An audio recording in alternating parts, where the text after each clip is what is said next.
Hello and welcome to Enchantment of Eternity's review for Second Sight, which is episode 9 of season 2 of Star Trek Deep Space Nine. This video is a part of a series of videos where I review episodes of Star Trek Deep Space Nine, one episode at a time. In this video, I cover the second season episode, Second Sight. So Second Sight is the episode in which Sisko encounters a lovely young woman and strikes up a little romance with her. However, she keeps disappearing, and Sisko doesn't know anything about her, so searches for clues, and Odo can't find any answers.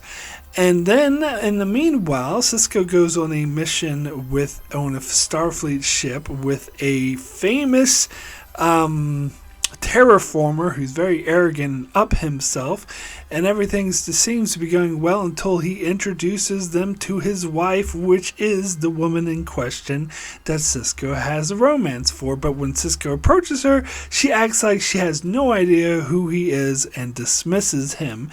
Then the woman appears to him again, and she asks him about, are you married to this terraformer guy? And she says, I don't know what you're talking about. And then she disappears right in front of his eyes. So the mystery deepens. He finally confronts her about it. When the woman appears again, she brings her to the terraformer and his wife to find that his wife is dying, and the terraformer does recognize her and reveals that his wife is a telepath or has teleprojective powers or whatever, and is unhappy in her marriage, and so is projecting this image of herself who is free to love and find other romance, and is killing her, and she's dying. So as a solution, the terraformer, while he's terraforming a star, goes aboard the shuttle that will crash into the star, yet killing himself and then freeing his wife so that she can get better and the delusions disappear, and Sisko realizes that what he had was just a dream. So, yeah, I've always not liked this episode. I think I put this episode in worst lists before. I will say, after watching it this time, I still don't like it. Don't get me wrong, but it wasn't quite as bad as I remember it being. There are definitely some redeeming qualities to it. For example, there's a scene at the start of the episode with Benjamin and Jake that is like really, really like touching, good scene. Good father and son scene. And then there's the scene between Sisko and Dax, which is also really interesting, getting into how their friendship has evolved, that I think works very well. And it was also interesting seeing Sisko's interactions with Odo when he's looking for this woman and trying to find her. And then Dax has the funny line when she sees the wife for the first time and says, now we have something to talk about. Like, that was a great line. And the Seyetic guy was actually kind of interesting. I think I was down on him before for being an arrogant ass, but he was actually an interesting character. I will say that brought some sort of levity to the episode. So basically anything that you notice, the one thing I did leave out when I was naming all the positive things, I left out anything having to do with God, what was her name again? I was trying to. Oh God, I have to look it up. The woman that appeared, or the image that appears that Sisko falls in love with, the romance. Finna. Thank you. That's her name. Finna. I left out anything having to do with Finna because anything having to do with her sucked. It was a terrible romance. It was the romance of the week. I totally didn't buy it. Didn't make sense for Sisko. He basically knew her for like 5 minutes and then fell in love. Now, I've heard some people try to excuse this by saying it's just puppy love. It's the infatuation kind of thing where what you do get. And okay, I can get it, but that's not really how they were playing it. Like, they kept talking like he absolutely loved her, and he needed to find her, and he was so depressed after she left, which is and it was like, all we had was just a dream. Like, all those scenes were supposed to have emotional weight, and they didn't because it was fickle, and I didn't buy it, and there was no chemistry between them. Especially, I was thinking about comparing it to future events when we get Sisko hooking up with Cassidy, and I have my issues with that romance too. I am overall positive on it though, but especially comparing it to this, it seems like a masterclass in romance compared to this. Like, Sisko and Cassidy have so much chemistry, and you see them play off each other. Like, you can see the chemistry between them. You can see how well, you could totally buy that they love each other. Where here, not at all. Not at all.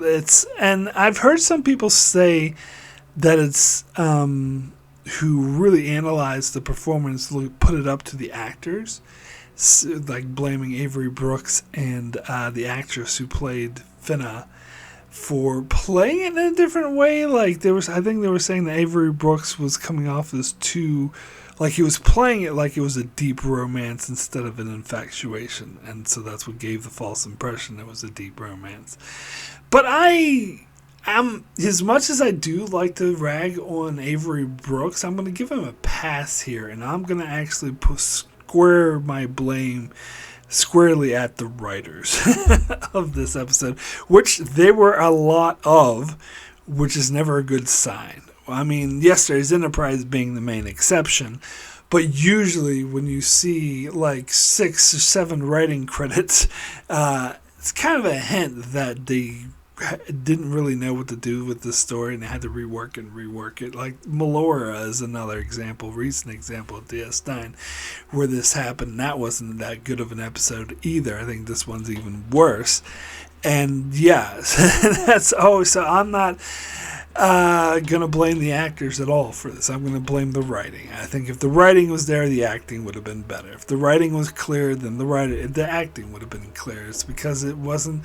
The writing was all over the place, and people try to excuse it by saying, "Oh, it's just infatuation." But other parts of the script would counter that, would disagree with that. They clearly indicate as this deep romance, which is absolutely isn't and cannot be, because they only knew each other for like 5 seconds or 5 minutes if you want to be more fair. But still, I just did not care at all. And before I get into the positives, because I am going to circle back and get into more details about the positive, but before I do that, I want to complain. Have another huge complaint about this episode, and it is related to Finna, but it's a bit different. So, and I ragged on this before when I talked about this episode in the past, but yeah, the thing that really gets me that doesn't make any sense is, so the stakes, when the plot's finally explained, you finally get the explanation of who Finna is, and like who Finna is and why she keeps disappearing was supposed to be this mystery, but I did not give 2 shits about the mystery because I didn't care about the romance. You don't care about the romance of the characters, then you won't care about the plot. That's basic storytelling. But anyway, when we got the answer of what the huge mystery was, where Seyetic reveals that it was his wife who has the I always said my wife, and it was his wife who had these teleprojective powers, and when she's like unhappy in the marriage, she projects this telepathy, and it kills her. Like, it literally could kill her. And yet, when Sisko asked the obvious question of, well, why doesn't she just leave you? Seyetic's response was, she's whatever her alien species was. When they mate for life. Okay, come again? Seyetic, like, do you mind explaining that a bit more? And of course, the answer is to the writers, yes, I do mind, because this is the plot convenience. Shut up. It's like, I'm thinking of the pitch meetings whenever the producer guy points out a major flaw in the script. The writer guy is like, hey, shut up, and just keeps talking. That's probably that would be the case here. That would be the responses. Can you explain that a bit more of why it is that this alien species made for life and can't marry again? No, anyway. Or hey, shut up is another response to that. Because what I'm getting at here is, if they're unhappy in a marriage and it can cause them to have these teleprojective powers that kill them, why in the fuck would it be that they would mate for life? Is it? I can see two possible explanations. Either one of them, I think, it doesn't make any sense. Either it's somehow a biological thing, and I don't even know how that would work. I guess it would be tied to their emotional state. Since they are telepaths, you could come up with a, magical fantasy explanation for that, since telepathy is just a fantasy conceit and not a sci-fi one. But so you could come up with and Star Trek is a sci-fi fantasy. I've said this many times before. It's the truth. Not as big of one as Star Wars, but it still is one. Anyways, so you could come up with this fantasy conceit of, it's tied to her biology, and that when they mate, whatever that means, then they're tied to that person for life, and if they leave them, it physically kills them. But I would say that's actually a really dumb conceit, and that would make this a really flawed species. If being with someone you don't like could cause you to die, yet if you leave that person, it also causes you to die. Like, that doesn't make any sense on the evolutionary terms, that doesn't make any biological sense. Like, this would be an extremely flawed species that would probably go extinct for being so goddamn flawed.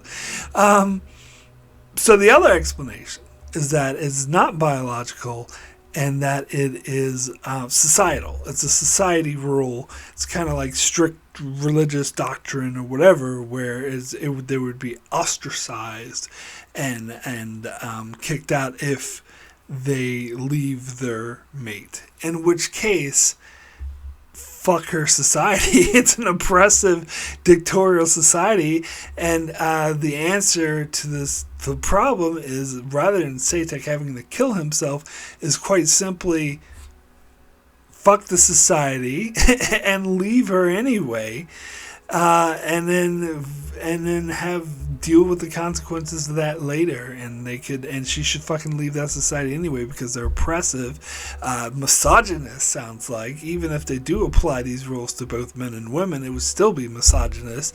It would just be wrong. A dictatorial oppressive society that she should fucking leave anyway, if that is a society rule. So either way, it's dumb. It doesn't make any sense. And so, but they, as I say, they glide past this. They just speed past it. The writer goes, hey, shut up. And they go right past this point so the episode could happen. Sorry. So that Seyetic has to kill himself. And that's what I was thinking. That scene, I will say, I did like some of the Seyetic stuff, and I liked his death scene. It was actually kind of emotional, I will say. The way he is like, I have an obituary, I wrote it myself, and it just plays off of his arrogance. But he is humble enough to realize, to kill himself to save his wife. And which is actually really powerful, and the way he screams, let there be light, and smashes into the thing, it was actually kind of emotional. Like, it was a really powerful scene. Problem is, there's a lot of contrivance that you have to turn your brain off and not think about in order to get to this scene, because why the fuck is it that she can't leave him? Like, it makes no sense. That should be the answer. It's the easy answer. They could just contrive a line for him to go like, oh, if they mate for life. Oh, what the fuck does that mean? Like, what do you mean by that? Why would she have to do that? Why would that be the case? It is a conceit that I cannot and do not buy.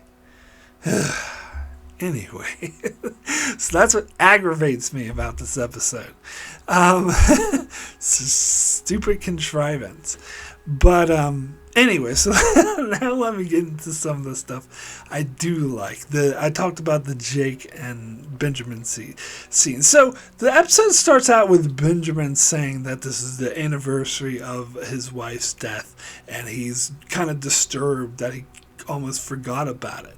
And I've heard a lot of people not like this. I do like it. I always liked it. And the reason I hear people give for them not liking it is because by hearing that at the start of the episode, they thought it meant it would come into play. Like, they kept expecting this vision to have something to do with Jennifer or something like that. I never did. Not since I was 14 when I first saw this episode, not on any of the repeat viewings over the decades since I gotten older.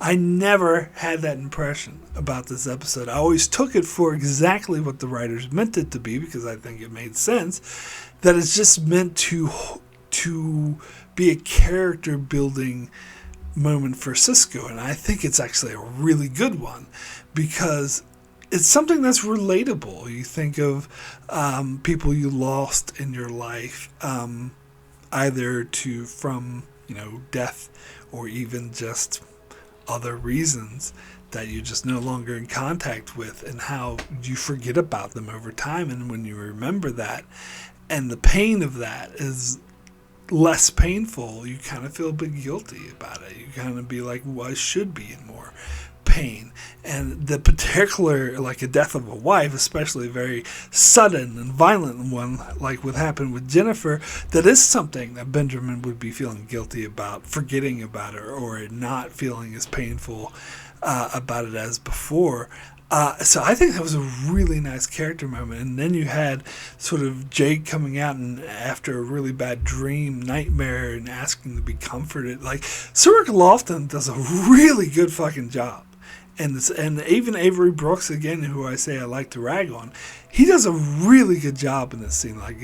And you could tell, he's been on the record, Avery Brooks has been on the record saying that the thing that attracted him most about Deep Space Nine, the thing he cared about the most, was the relationship between Benjamin and Jake. That's what he put his heart and soul in. And so that's why whenever you get the Benjamin and Jake scenes, that's usually when Avery Brooks is at his best.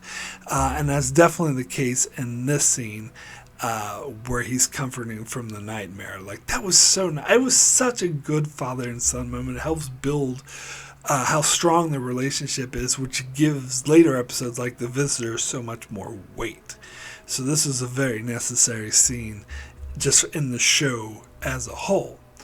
And then, as I also talked about later in the episode, you get the scene with Sisko and Dax, which I also really liked, where Dax, is trying to harangue information from Benjamin about Fenna. It's like, tell me. He's like, oh, there's nothing to tell.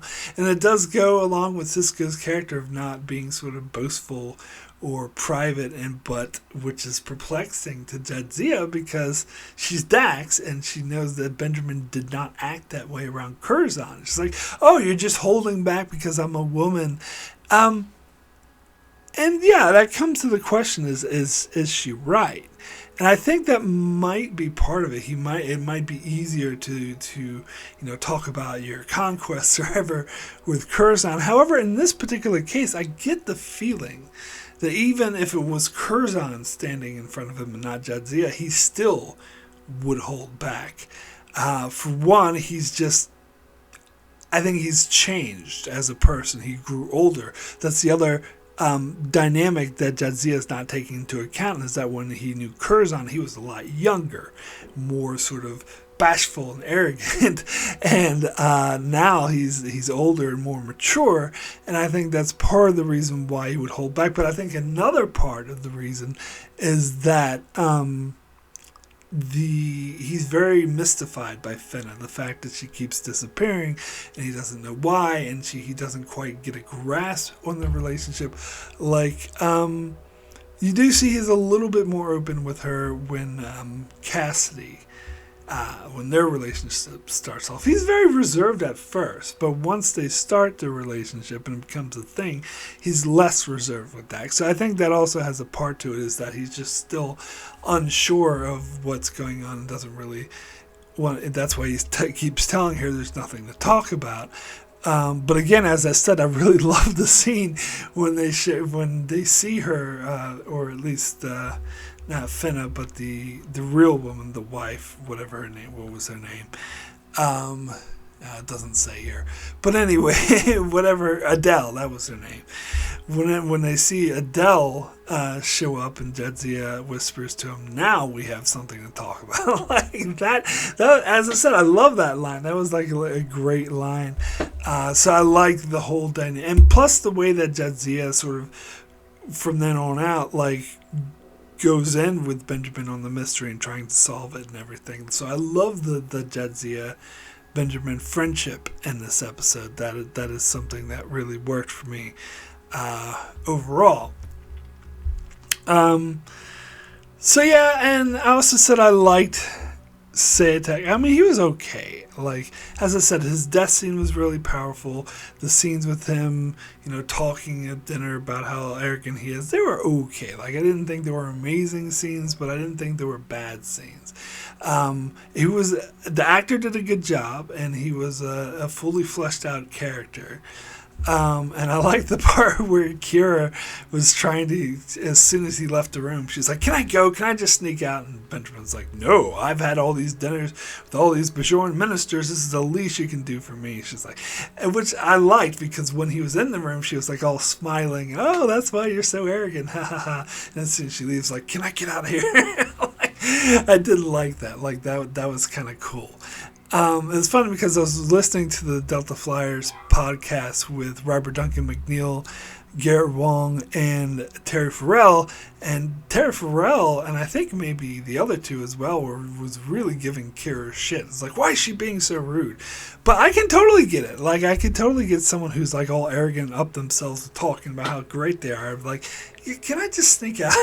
Like, I relate to that a lot. So I do get that. And plus we get a Nebula class ship, which used to be my favorite class of Starfleet ship. I don't think I have one anymore. Probably the Defiant class would probably be it now. But I used to love the Nebula class. I'm not that much of a ship guy anyway. I know some people get really obsessed with ships. But I did think it was cool seeing the Nebula class ship. So, yeah, I mean, that's pretty much the extent of the positives. I did like I didn't like the ending scene where he's, after Finna goes away because Seyetic died, and Adele goes up to Sisko in the spot where they usually met, or at least Finna usually met him in that spot, and she asks, it's supposed to have this melancholy feel to it, and she asks Sisko what was Finna like, and Benjamin says she was just like you. Why the fuck would you know that? You didn't know Adele, and you didn't really know Finna either, for that matter. I mean, it just hammers home how empty their relationship was, and and the whole episode was based off of their relationship. And since that was so empty, the episode is empty. And that's pretty much all I gotta say about that. So, I would now like to thank my Patreon supporters very much so for supporting me on Patreon. It's very much appreciated. I want to give a big special thanks to Jordan Johnson, Antarius, and Brandon Neal Howells. Thank you all so very much for your very strong support. I'd also like to give a shout out to Benjamin. Hold on, give me 1 second. All right, I'd like to also give a shout out to Benjamin Mead, Greg Marley, Francisco, Chuck Hooks, Kyrie091, Anthony D. Benedictus, Ricky Matty Jester, Joel Lavals, Alessandro Migueliseo, Norman Buchwald, Stephen Kennedy, Brenton Berg, and Allison Fordyce. Thank you all so very, very much for your support. So we do have a few patron comments on this episode.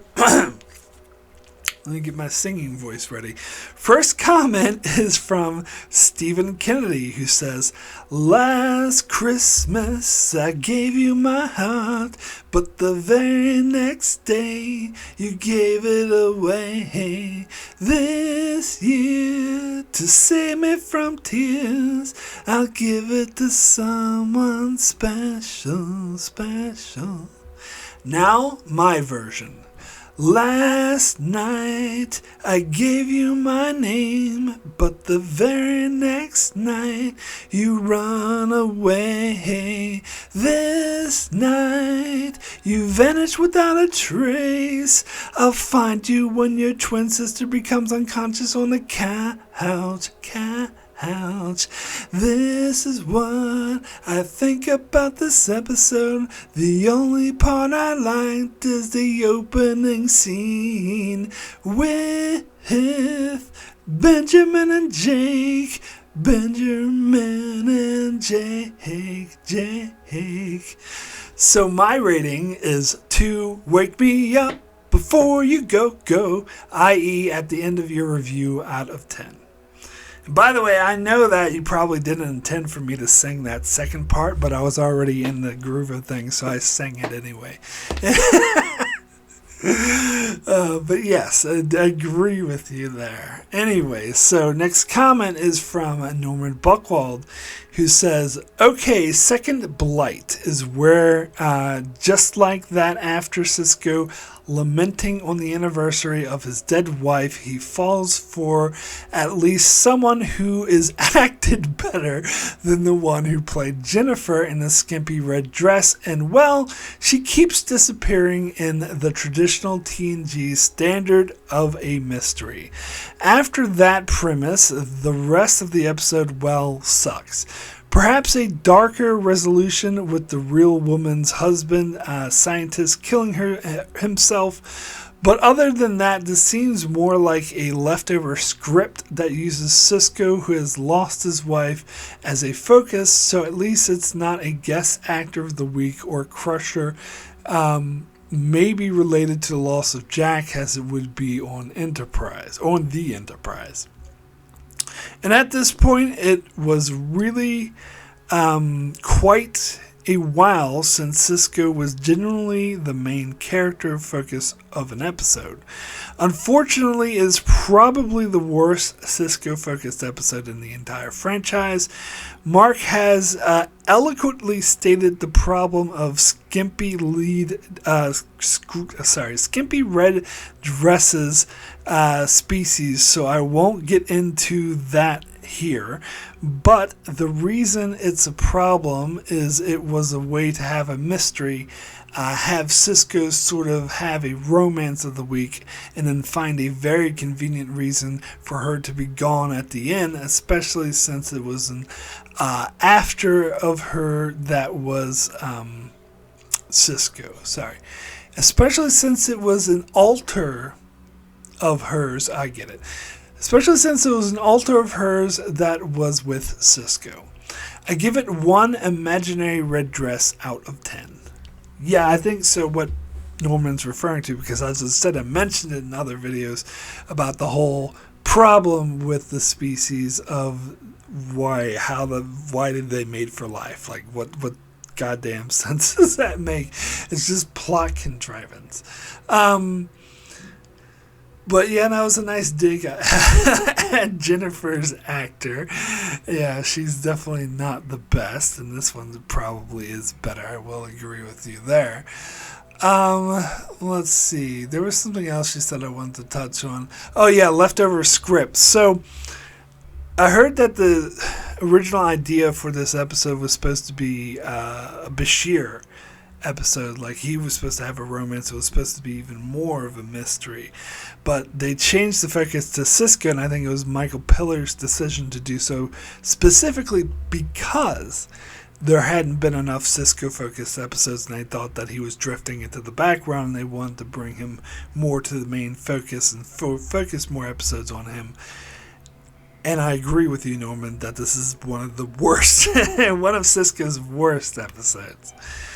Anyway, next comment is from Antarius, who says, I'd rather rewatch If Wishes Were Horses than watching this episode ever again. Such a waste of time. The ability of the woman to project such an image from ship to ship must be very calorie-consuming activity. She certainly has to eat a lot in order to recharge her powers. A race of human hollow projectors. My rating is 1 out of 10. Well, let's not get crazy here, okay? Let's not just go... You're going a bit too crazy for me by saying you'd rather watch If Wishes Were Horses. I'd rather watch fucking Barney theme song on repeat for 2 hours straight than If Wishes Were Horses. This episode isn't quite as bad. But that is just me. That is just my humble opinion. Anyway, next comment is from Ricky, who says, oh God, this episode is horrendous and awful and completely forgettable. You know, I think this is the worst romance of the week in the entire Star Trek franchise. I also think it's the most quickest I'm in love moment. I mean, Sisko looks at her for the first time and immediately falls in love with her. This has to be the record for the quickest romance. Also, they have no chemistry whatsoever, and it's completely fake. I don't buy it. And whenever she disappears and Sisko is obsessed with her and looking for her, is so unbelievable, and I don't care. I also believe that this is one of the worst aliens of all time, and when it's revealed that this alien woman is in a relationship and she does this projection to seek out love, I guess. But is this a custom thing or a biological thing about being with one person for the rest of her life? Either way, it's stupid. Also, the professor's story about some light and he just kills himself needlessly. I didn't give a shit about this. I honestly believe this is the worst episode of season 2. So my rating is 1 out of 10. Now, it's going to be one of those rare cases, Ricky, where you and I actually disagree. Only slightly, I would say, because we both hate this episode. But I wouldn't say this is the worst episode of Season 2. That's still to come, for me, anyway. This might be the second worst episode of Season 2. I'm not sure. I'll have to see how it goes. But there is an episode, I think, in Season 2 I think is worse than this. But we will get to that somewhat shortly. Let's see. What else is here? Oh, and as far as this being the worst Romance of the Week episode, I'm not sure I agree with that either. Off the top of my head, Meridian comes to mind. Meridian. I think that might be worse than this one, honestly. But they're both terrible. Anyway, next comment is from Brandon Neal Howes, who says, Second Sight. Nope. First Sight was more than enough for me. Sisko is a love-struck teenager, and Gideon is so far up himself, no wonder he needs to relight a star. Avoid. 1 red dress with the breast showing through the strings out of 10. So... Did everyone give it a 1? Everyone, yeah, let's see. What did, no, Steven gave it a 2. Everyone else gave it a 1. Anyway, thank you, patrons, so much for your comments. So, my rating for Second Sight out of 10 is going to be a 2, extremely poor. Yes, I am being ever so generous by not giving it a 1. Because I have to admit, there are like ones. When I give an episode a 1, that means usually means that there's nothing good about it. It is no positive. It is so bad I get no enjoyment from it whatsoever. Which again, that other episode in season 2 coming up definitely fits that bill. This one doesn't. because I really liked the Benjamin and Jake scene at the start of the episode. I liked the Benjamin and Dax scene. I thought Seyetic was a somewhat interesting guy. I thought his death was kind of powerful, would have been powerful if it wasn't so fucking contrived, but at least it was a little bit powerful. So I have to, those positives, I have to bump it up to a 2, but it's still an absolutely horrendous episode. It is one of the worst Romance of the Week's episodes. There's no chemistry between these characters. There's no interest in Finn. I could not give a shit about her or Adele. And that big, gigantic contrivance when they just very quickly say, oh, when they mate for life, and then move on, is bullshit. Like, no, you can't just say something like that and not explain it. And the reason why they don't explain it is because it makes no fucking sense any which way you slice it. So it really deflates the rest of the episode. But am I not merciful? I shall give it a 2 rather than a 1. But this episode does very much suck.